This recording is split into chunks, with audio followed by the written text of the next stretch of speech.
Good day, sir. This is my report for Crime Tide. My topic is child abuse.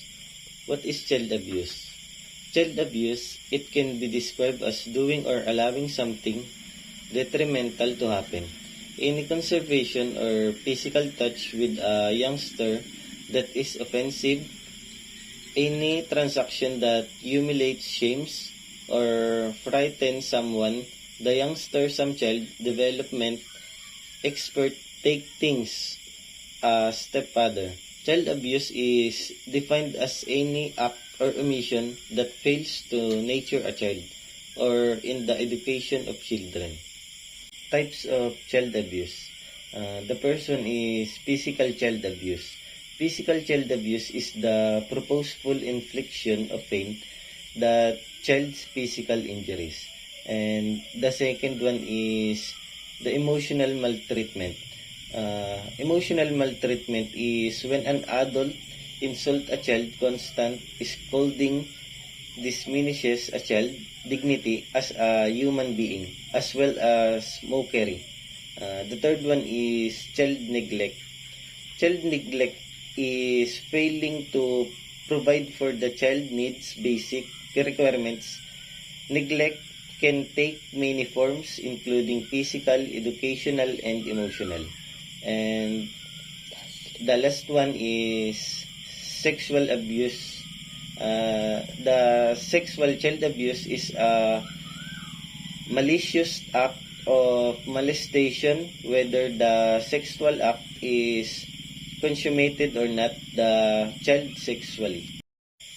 So, here's the typology of child abuser. The first one is mentally disordered abuser. Mentally disordered abuser is a person with a mental illness ability. The second one is parentally incompetent abuser. Parentally incompetent abuser is someone who engages in disciplining the child as similar to how he was disciplined as a child. The third one is situational abuser. Situational abuser is a parent who only hurt their child when it was convenient. He or she is confronted with a certain situation which is usually non-abusive. However, when a certain condition arises, fly off the handle. Here's the accident abuser. Accident abuser is a parent who makes terrible decisions in their parenting.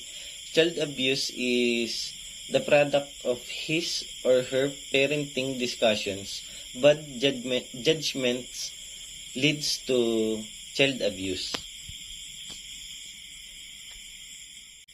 Here's the subculture abuser. Subculture abuser is a collection of people who have a number of things in common values, norms, and attitudes. Self-identified abuser. Self-identified abuser, although some parents are abusive, others are not.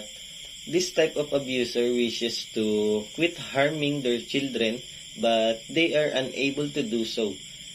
They are hesitant to reveal their punishment methods. The last one is institutionally prescribed abuser.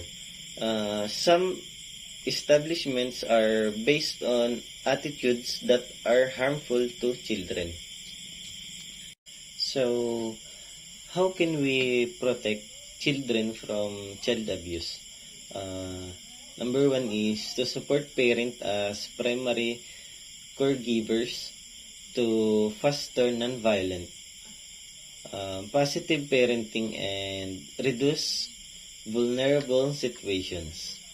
The number two is individualized decision making on care placements for each child. Number three is apply a child rights-based approach in daily care works. The last one is implement the International Child Safeguarding Standards.